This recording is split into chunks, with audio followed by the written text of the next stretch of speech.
Good morning, Santa Clarita. Welcome in. You are listening to KHTS, your hometown station, 98.1 FM and 1220 AM. This is SCDI and I Lead School's Eye on the Valley. I am your host, Matt Watson.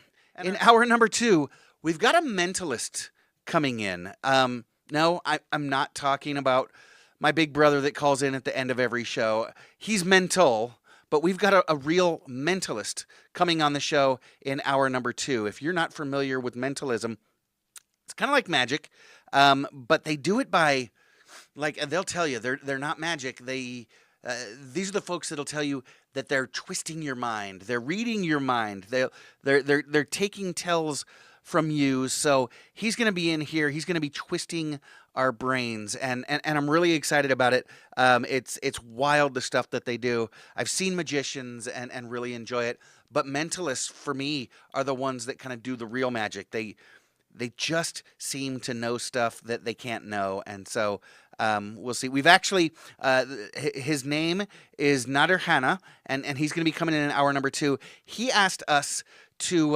hide something somewhere in the studio. So Jen and I were doing that before we started the show today.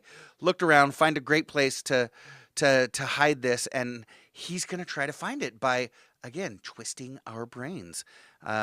So he is Nader Hanna. He's going to be coming in. He's starring in his very own exciting show at the Main there in downtown Newhall. And so you can see him. But catch a sneak preview here in hour number 2 coming up.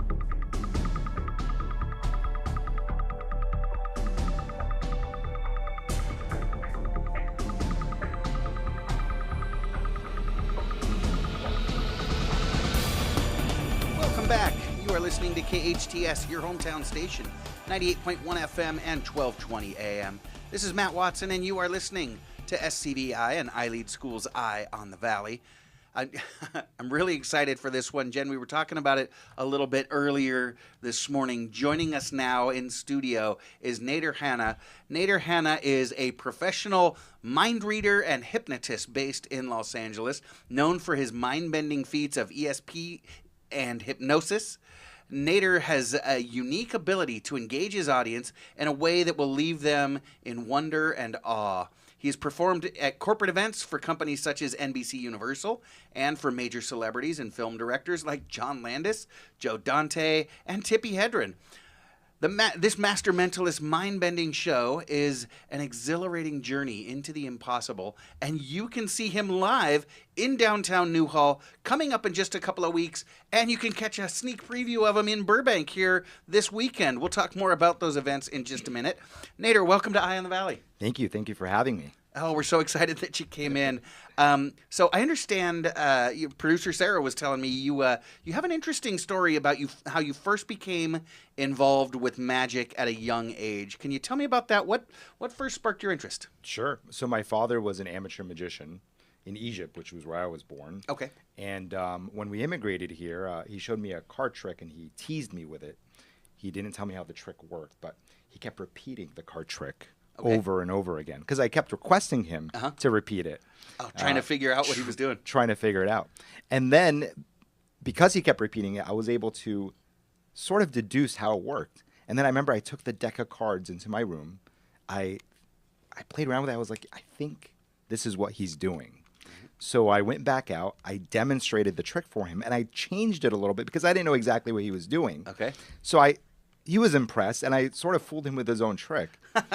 And that gave me a feeling of, I was a very shy kid. So this gave me just a sense of value. Okay. And a sense that I had something special. Mm-hmm. And I started demonstrating this trick to kids at school. I really had no friends at this point because I was an immigrant. And the kids started to be interested in me. Sure. And so I had to keep this going. All right.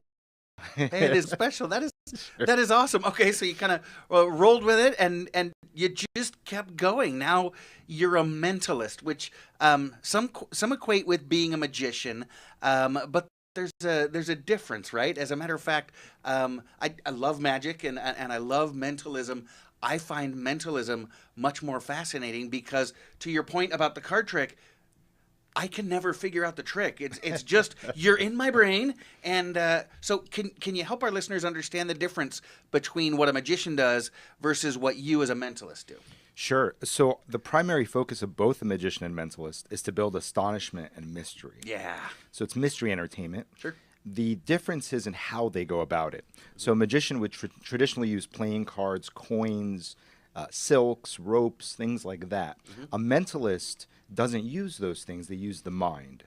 So it creates the atmosphere that mind reading is happening, feats of ESP or extrasensory perception is happening. And it's a wonderful sort of mystery zone because people often are curious. Most people have had experiences where, they have this thought, someone comes into their mind, and then all of a sudden their phone rings, and it happens to be that person. Many people have had that experience. Oh, yeah. And so there is this already established, I guess you can call it a known, that maybe perhaps that element of reality might be real, that element that maybe perhaps there's something mysterious, and maybe perhaps mind reading is true. Maybe perhaps there is a connection that we're all connected invisibly to, and we can tap into that. So it plays on that idea, and it builds mystery based on those elements. Okay.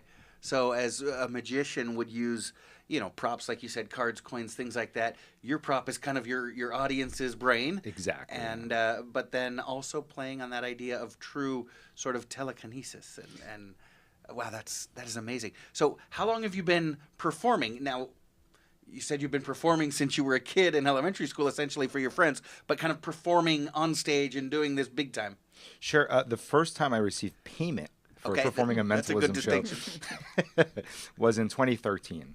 Okay. Yeah, that was the first time I did a show where I got paid. Okay. And I considered myself at that point, this is a major milestone. Yeah. Because I have a paycheck now. That must have been an exciting kind of milestone. So do you work here locally in Southern California? Are you based out of somewhere else? Do you travel? Primarily here in Southern California, although there are times I do travel. There are magic venues. Just like the Magic Castle in Hollywood, there are other venues that primarily focus on magicians and mentalists performing at their venues. And some of them are in Nashville, so I performed at House of Cards in Nashville, Tennessee. Yeah. There's a few others, but seldom do I travel. Mostly I'm in Southern California. Okay. Well, get to stay close to home. That's good. Correct. That's good. So can I ask for kind of a sample? I know you and producer Sarah talked last week, and we're going to do something a little bit later on in the show, which I'm excited about. But when folks come to your show, what types of things might they expect to see? What kind of things are you going to bend their mind with? Sure. So I'm primarily a mind reader and a hypnotist. Oh, okay. So I'll do predominantly mind reading. So I'll try to engage as much people in the audience. Some people are better senders than others. It's just better senders, okay. Correct. It's just the reality of mind reading. So, for some reason, and I think it has to do with sincerity. Okay. The more sincere the person is, the more they're just able to transmit the thought more clearly. And so I'll try to engage most everyone in the audience. But, part of the art of being a good performer or mentalist or magician is picking the right people to do the experiments with. So I'll do mind reading, and hypnosis is also something I do. So I'll do a bit of hypnosis as well in the show in the main. Okay, very cool. So you mentioned the show at the Main. We're very lucky to have this amazing venue that our city actually runs right here in Santa Clarita. But I understand this isn't your first time performing at the Main, right? When might our listeners have seen you there? Yes, I've performed there in the past 3 years. Okay. For the past 3 years, I've performed maybe about 3 or 4 times now. Okay, and so when is the show? Tell us when the show is and how folks can get tickets. Sure. The show is on April the 2nd. It is at the Main Theater. And that's a Thursday to be exact, and it's at 8 p.m. And tickets can be purchased there, although you can purchase them online on the website for the Main. Okay. And their website is, I love their website because, we always think of that little symbol of @ but their show is actually at the Main. Is it .com or .org? I think it's .org. Yeah, atthemain.com. Okay. Atthemain.com, so folks can get tickets on the website there. And one more time, the date? It'll be April the 2nd, which is a Thursday. April the 2nd, which is a Thursday. But folks can get a sneak preview, right? You told me you're performing this weekend Yes, I'll be in Burbank at the Bruise Brothers, Bruce Brothers, nice. which is a small chain of restaurants and bar, and I'll be there along with 2 other magicians. I'll be the Mentalist, and they'll do magic. The other magicians are Michael Rangel and Patrick Heitcomb. Okay. So you and a couple of magicians that'll be there. So the main is not, you're not talking about a large auditorium where folks are sitting a couple hundred yards away. It's a pretty close up venue. So people might be looking for maybe hidden wires or but your show is completely different. Does performing at the main make it a different kind of show than some of the other venues that you've performed at, like maybe in Vegas or Nashville or a larger venue? Yes, so you're absolutely right. It's a much smaller, intimate venue, but believe it or not, I prefer those. Those tend to play better because of the intimacy. People often think, well, there's you can connect better. They're up close and personal. They can look around. They can feel that, oh, I was right there where the action was happening, so I know that there couldn't be anything suspicious or suspect going on. So there's a little more connection, and I think people tend to like that better. Is there a way that you would practice? How do you practice this? Obviously, you mentioned when you were a kid, you were learning with and off of your father, but how do you, when you're at home, prepare for something like this? So unlike magic, which is another difference between a mentalist and a magician, is magicians can practice their skill independently of a show, so they could practice at home. But mentalists, unfortunately, we don't have that luxury because it utilizes people in the minds of people, and you can't predict how people would behave or perform in reality. So you have to do it live. So oftentimes a mentalist is learning as their show is progressing. Okay. And does it Interesting. help or hurt if somebody is kind of doubtful that, because if you had my husband in here, for example, he would be digging his heels in. Nope, there's no way you can get me. And then, of course, at the end, you would be able to get him, quote unquote, and he would be proven wrong. So does that help? I would think if somebody kind of gives you a little bit of a pushback, naturally, of course, that would help you challenge and learn yourself a little bit. Certainly, yeah, because people, there are a few camps really. There's not many camps, but few camps. There's the skeptic camp. There's those who are trying to figure out and deduce what you're doing. Yeah, look for the wires. Yeah, and there are people, I want to see the sleight of hand. Right. And then there's the camp of people who just want to enjoy the show. Yeah. So you get that mix, and most of the time those are the camps. And so you have to learn to play with all of them because that is the audience. And so there are people that I utilize that are skeptical, and people I utilize that are more inquisitive and trying to figure out. But your job is to build strong rapport with your audience and establish that. So hopefully as long as they like you initially, that's a major factor. If they don't like you, they don't want to see you succeed. Oh, okay. Because there is an element of cooperation. I get that. With the mentalist or the magician, and so they have to at least be willing to cooperate. Okay. It's okay to be skeptical, but as long as I take them through that process, I can pick up their thought. Yeah. So building that rapport is important on a couple of different levels. One, you want them to like you, and so that they want you to succeed. And two, it helps kind of build that relaxed kind of atmosphere where you can connect with them. For sure. Oh, that is fantastic. And you're absolutely right. I love, like I said, I love magic. I love mentalism, and I'm the kind of guy. I'm my own worst enemy. I like to try to figure out how it gets done.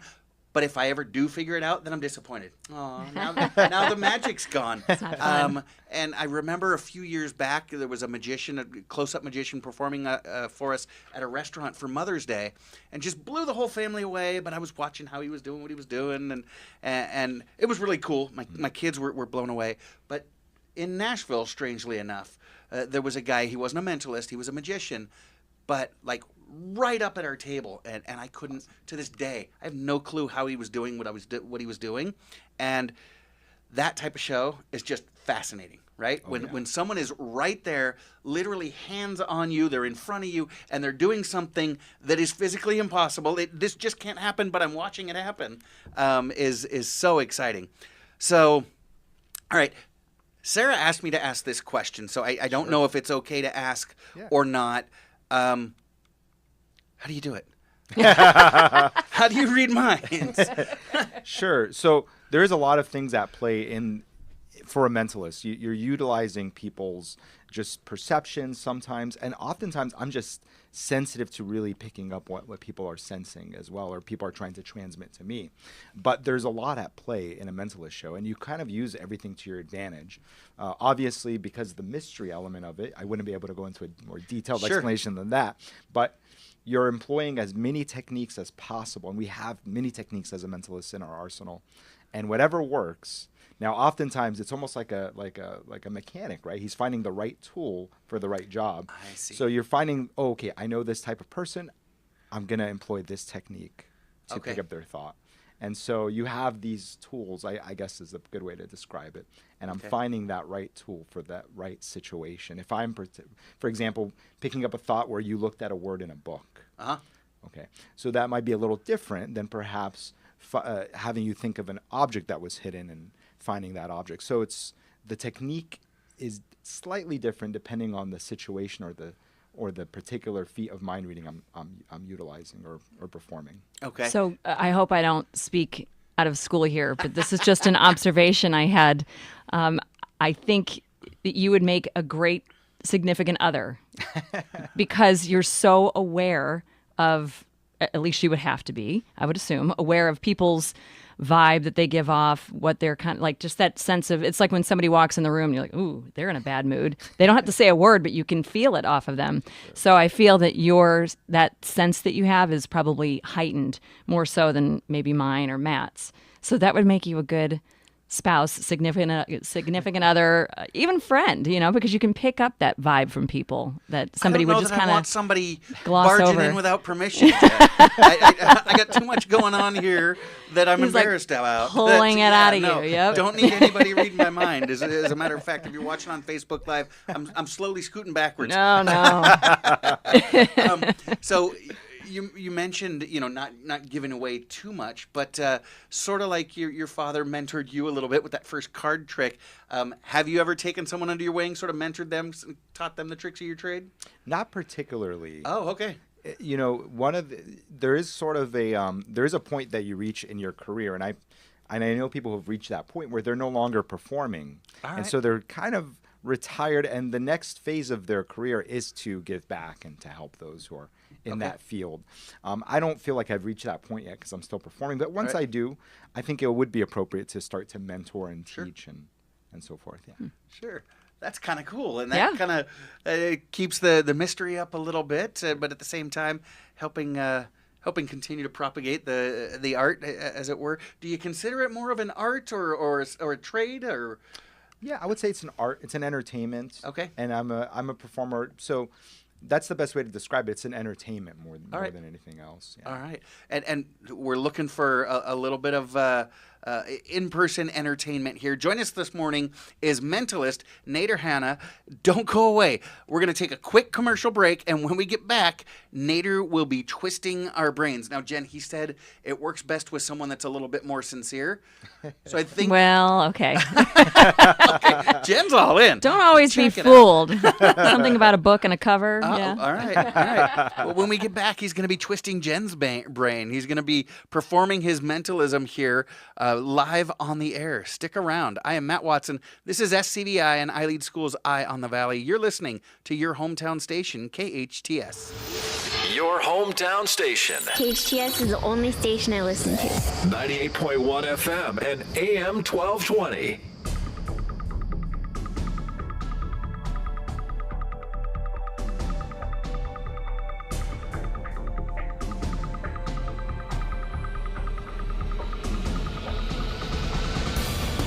Welcome back. You are listening to KHTS, your hometown station, 98.1 FM and 1220 on the AM side. This is Matt Watson. You are listening to SCVI and I Lead Schools Eye on the Valley. And we are here with mentalist Nader Hanna, and he's about to perform an amazing feat of mentalism. I'm really excited about this because he's already done one of these things, and I'll explain in just a second. If you're watching on Facebook Live, you'll notice that I'm off camera right now. Jen and I have switched seats, and I'm kind of behind the board right now. And the reason we did that is as soon as Nader walked in the room, he said in order to perform mentalism, it works better if I'm working with someone who's sincere. And Matt, I can deduce right away that you're full of it. So why don't you switch, and I'm going to work with Jen.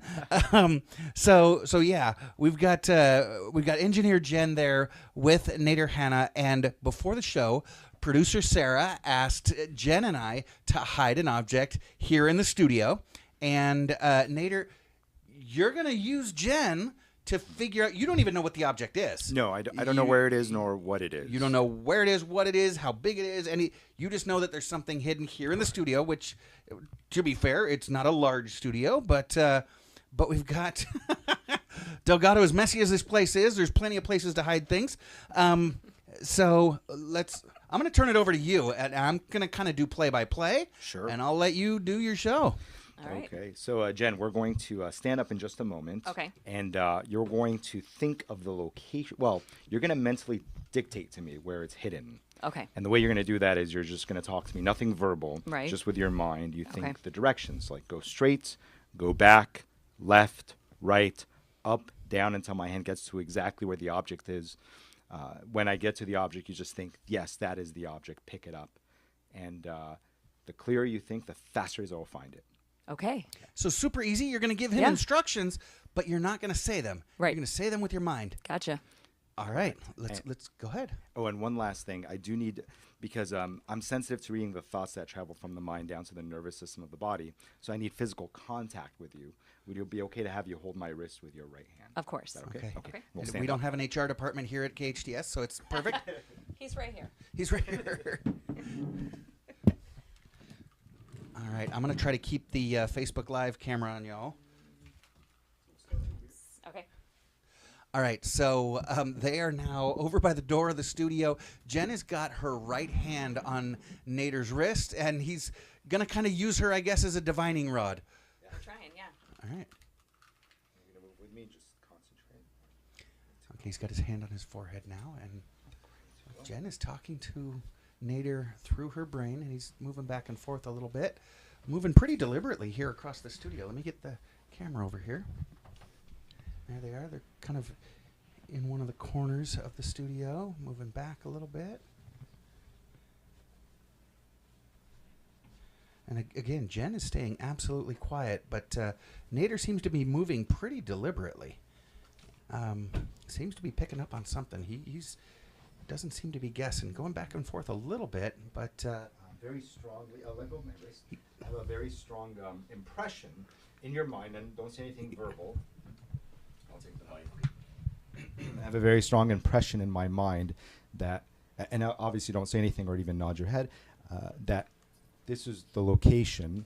So I want you to imagine my hand as an extension of your hand. Does that make sense? Yes. So you're going to will my hand to go to exactly where it is. So at this point, I've released contact. So we're going to do non-contact mind reading. So you're just going to will my hand to go where the object is. Because again, I don't know what the object is, but I have a strong feeling that it is here. Okay? all right. So again, they've released contact here. He believes he's in the right area. He's again starting to move. And Jen is sending her thoughts to Nader. And he's going kind of straight down there. This is the object. Correct. And he got it. Get out of That town. was absolutely incredible. Thank you so much. Wow. That was incredible. That was awesome. Fast. Because Jen, you were really good. That you was weren't- fast. Yeah. He like made a beeline for this corner of the room, and yeah, go ahead and sit down so that you guys are both back on the microphone again. But so Nader, was I do have a fast. couple of questions for you, but yeah, Jen, he made a beeline for that corner where we. And you and I wandered around this studio for quite a bit this morning, figuring out where to hide this before you dropped it in the bag there and kind of almost buried it under some microphone cables. Yeah, I tried to kind of feed it in between two different objects, and we did kind of toil a little bit about where to put this. I didn't want to mess with our chords that we have set up here. Yeah, I'm getting ahead of you. I tried to get a little bit more creative, if I'm being honest, than where I put it. However, I think where it was a perfect spot. So what blew me away is I was expecting, and I'm sure you were pretty confident that you were going to be able to find it when you talked to Sarah, and so I had no doubt. But I thought, okay, he's going to wander around the studio for a little bit. But no, you just Yeah, that was a beeline. Oh God, let me switch mics real quick. That was an absolute beeline. That's the only way to describe it. Beeline straight over to that corner, and then let go of you and said, all right, use your brain. It was obviously, it seemed like Jen was a pretty good sender is what you called her, right? Yes, she was a sincere sender. Yeah. Yeah, see? Yeah, you picked up on it right away. And then just let go of her, and all right, apparently I need to bend over and pick this thing up, and scooped it up. Yeah, and again, I did not know that this was the object. Right. Right. But when you guided my hand to it, in your mind, you told me that this was the object. Yeah. And that's how I identified it. I was just trying in my head to think, okay, go to the right. Nope, stop. It's look down. Just as you would out loud if you were speaking to somebody. So that's what I was trying to do internally. And I think it obviously worked beautifully. Yeah. And very quickly. And I figured out while this was going on, I think what you meant by being a sincere sender. She wasn't trying to mess with you. She wasn't trying to throw you off. No. She was telling you, she was giving you the instructions that you asked her to give you, but through her mind. Correct, because otherwise I would not find it. She actually has to think clearly, because it is, and I know this is a strange claim, but it is not a trick, so she has to actually concentrate. Clear. That's my success is dependent on her ability to concentrate. Yeah! Yes! Matt is front row for your seat at the main. And he's ready. Oh yeah, and this is why I love mentalism versus magic. Magic is way cool. Don't get me wrong. I go to the Magic Castle whenever I can, and all that stuff is really cool. But there's no trick involved here. You read Jen's mind. Correct. That Yeah. Correct. Yeah. that was so awesome. Okay, got to go back to another question that I had earlier. Sure. Dude, how did you do that? Through Jen's mind. That was Through my mind. wild. Yeah. Wild. Jen, did you feel anything physically other than your hand on his Nothing. wrist? Nope. Just kind of, yeah. And I was hopeful that I wasn't pulling him, but he kind of took the lead immediately. So it wasn't as if I was guiding him physically anywhere, because I was aware of that, to just kind of let him do his thing. Yeah. And like I said, I was just trying to think, okay, nope, because he almost started to go to the left a little bit at the very beginning. And I said, no, to the right. Okay. And But he you just didn't- took it and ran. You didn't move your arm. Nothing. Like that Ouija board kind of experience, right? Right. No, Interesting. that was all on his own. And I also released the grip, so Yeah. at Yeah. that point I did no contact. So that was when you really had me, is when you let go of her, and I thought, okay, now she can't even subconsciously guide you by her movements, because if she's sincere enough and she wants you to succeed, I could see how someone subconsciously might move their arm a little bit in a certain direction. But when you let go, I thought, no, this is wild. that was crazy. Yeah, it's impressive. Absolutely incredible. And that's just a snippet of what folks can hope to get at your show Yes. at the Main coming up next month. next month. Remind us again the date of the show, what time, and how folks get tickets. Sure, it's April 2nd, which is a Thursday, 8 p.m. Okay. They can get tickets at themain.com. At themain.com. And I'm also performing this Saturday at the Bruise Brothers in Burbank. Okay. And that show's at 8 p.m. as well. Those tickets for that are on Eventbrite. If you look up Bruise Brothers Magic Show, that should come up. Bruise like beer, right? Bruise Brothers Magic Show. Correct. And not Yeah. like the Aykroyd and Belushi brothers, but Bruise Brothers Magic Show. Look that up. That's this weekend, and folks can get tickets through Eventbrite. April 2nd at the Main, which is a Thursday night. Thursday night is perfect. I love how they've revitalized downtown Newhall over the last decade or so. You've got a good dozen world-class restaurants to choose from. Folks can go get an early dinner. Shows typically start at 8. 8 o'clock is the show? Yes. Okay, fantastic. So yeah, hit one of the amazing restaurants in Yeah. downtown Newhall, and then head over and catch the show. Nader Hanna, amazing mentalist. Oh, thank you. Now, no, I have to thank you.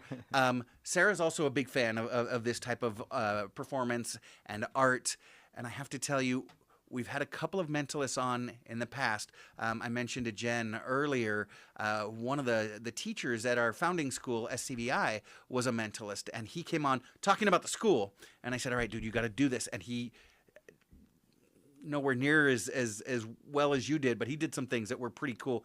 We brought another mentalist on who just absolutely bombed about 2 years ago. Sorry to hear So that. when Sarah called me back and said, hey, we've got another mentalist, I was a little skeptical. But this was mind-blowing. Your audience is going to be in for a huge treat. Thank you so That much. is- Thank you for having me. Of course. That is fantastic. Again, Thursday, April 2nd at the Main. Folks can get tickets at themain.com. Thursday, April 2nd, 8 p.m. Or the Bruise Brothers. Just Google Bruise Brothers Comedy Show. It's in Burbank, just over the hill. A magic show, actually. Sorry, That's comedy okay. show. That's where I typically go. Bruise Brothers Magic Show this weekend down in Burbank. Fantastic. Thank you so much. Thank you Anything so else you want to much. share before we go? No, I just want to say thank you again for having me. Thank It's a real you. honor. That really was amazing. I was awesome. Fantastic. I want wanna hide another item. Right? Let's go hide more I stuff. want to get a little trickier here. All right. You know what? Grab onto her wrist. See if you can find the boss. Yeah. All right. Fantastic. Again, Nader Hanna. You can check him out at the Main on Thursday, April 2nd at 8 p.m. At themain.com is the website, or check him out at Bruise Brothers this weekend in Burbank. Stick around. When we get back, we've got Big T's 5 Minutes of Fame. You stay tuned. I'm Matt Watson. This is SCBI and I Lead Schools Eye on the Valley on your hometown station, KHT. And welcome back. You are listening to KHTS, your hometown station, 98.1 FM and 1220 AM. This is SCBI and I Lead Schools Eye on the Valley. I am your host, Matt Watson, and I am sweating a little bit here in the studio, and not because I just put on my shoes and socks. That was an absolutely incredible performance. I hope it was at least half as good a radio as it was to have Nader Hanna here in person. That was a trip. Jen and I, if you weren't listening, we had mentalist Nader Hanna here in the studio, and before the show started, at his request, Jen and I brought in just a little tchotchke that I had at home, a little award that I've given to my students over the years, and Jen and I hit it here in the studio. And he says, okay, Jen, I'm going to put, you put your hand on my wrist, Yeah. and then talk to me through your mind, and I'm going to find it. And I thought, okay, he's going to wander around. Boom! He made a beeline for that corner. 10 seconds. Yeah. And then Maybe less. And then he let go of your wrist and said, all right, keep talking to me. Yeah. And he bent over, and it was like it was a bag with a bunch of stuff in it.